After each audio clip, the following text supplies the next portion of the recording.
Bollivud tarixində bir çox məşhur sevgi hekayələri olub. Lakin onların arasında Aishwarya Rai və Salman Khanın münasibəti həm etirazı, həm qalmaqalları, həm də dramatik sonluğu ilə xüsusi yer tutur. Bu münasibət illər keçsə də, hələ də Bollywoodun ən çox müzakirə olunan sevgi hekayələrindən biri olaraq qalır. Aishwarya Rai və Salman Khanın münasibəti 1997-ci ildə Sanjay Leela Bhansali'nin Hum Dil De Chukey Sanam filminin çəkilişləri zamanı başladı. Hekayələrinin sonu da elə filmdəki kimi oldu. Filmdəki güclü uyğunluqları tezliklə real həyatda da sevgiyə çevrildi.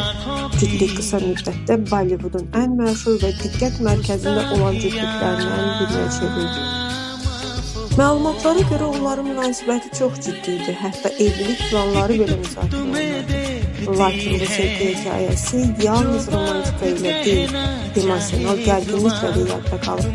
Mətbuatda isə cütlük arasında mübahisələr və Salman Khanın qısqanclığı haqqında xəbərlər yayır.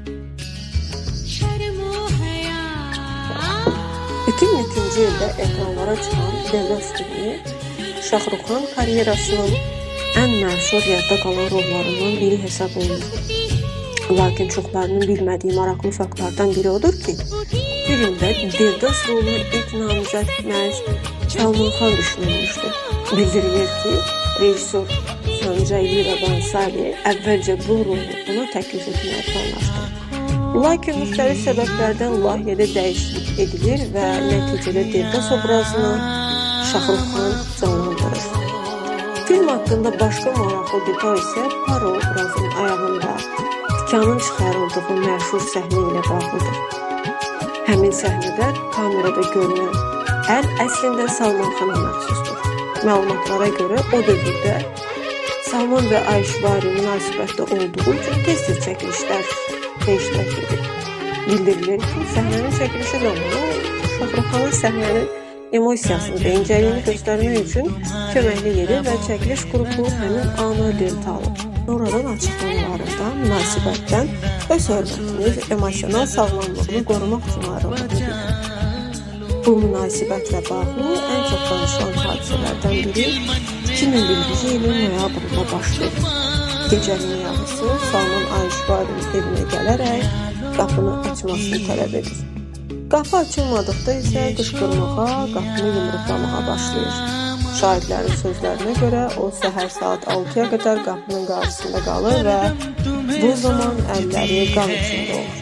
Qonşular polis çağıracaqlarını deyəndə isə Salman Khan mən onsuz da ölməyə hazıram deyə düşünür. Bu hadisə münasibətin sonunun başlanğıcı olur. Qeyd edək ki, həmin zaman Aishwarya evdə olmayıb. Elə həmin il Aishwarya artıq dözə bilmədi və bütün sənayeni şoka salan o açıqlamanı verdi. Salmandan ayrıldım. O mənə fiziki və mənəvi şiddət tətbiq edirdi. Mənə xəyanət etdi. Ləyaqətimi alçatdı. Bu, Bollywoodda bir aktrisanın super ulduza qarşı çıxdığı ilk böyük üsyan idi. Ayrılıq çox gərgin, emosional şəkildə baş verdi. Bundan sonra onlar demək olar ki, heç vaxt birlikdə ictimai tədbirlərdə iştirak etmədilər və yolları tamamilə ayrıldı. Münasibətin onların karyerasına da təsir göstərdi.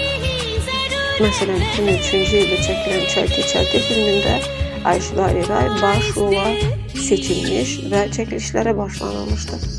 Lakin o filmdən çıxarıldı, onun yerinə Rani Mukherjee çəkildi. Salman sadəcə evdə deyil, işdə də Aishwarya'ya mane olurdu. Chalti filminin çəkilişləri zamanı baskın edən Salman baş rolda Shah Rukh Khanla dava saldı. O Aishwarya'nın çəkiliş meydançalarına zorla aparmaq istəyirdi. Nəticə, Shah Rukh Khanla illərlə danışmadı və Shah Rukh Khan layihəni qorumaq üçün Aishwarya'nın filmindən kənarlaşdırdı. Bu, bir ulduzun karyerasına vurulan ən böyük zərbə idi. Ayrıldıqdan sonra Aishwarya Vivek Oberoi ilə görüşməyə başladı. Amma Salman geri çəkilmədi. 2003-cü ildə mətbuatı toplayıb Vivek Oberoi dedi ki, Salman ona gecə 41 dəfə zəng edib və onu öldürməklə hədələyib. Bu hadisə Vivekin karyerasını bitirdi. Çünki heç kim Salman Xanla düşmən olmaq istəmirdi. Ayşvari və Salman münasibəti Bollivud tarixində həm romantik, həm dramatik tərəfləri ilə yadda qalıb. Ayşvari Ray 2007-ci ildə Bollivud aktyoru Abhishek Bachchanla evlənərək həyatında yeni bir səhifə açdı. Salman Xan isə həyatını və karyerasını fərqli istiqamətdə davam etdirdi və uzun illərdir ki, subay qalır. Bugün onlar nəinki birlikdə görünür, hətta eyni mühitdə olmamağa belə çalışırlar. Bir vaxtlar Bollivudu sarsıdan, dillər əzbəri olan o böyük sevgidən isə geriyə yalnız qalmaqallı xəbərlər, məhkəmə sənədləri və acı xatirələr qalır. Bu münasibət illər keçsə də hələ də Bollivudun ən məşhur və müzakirə olunan sevgi hekayələrindən biri olaraq qalır.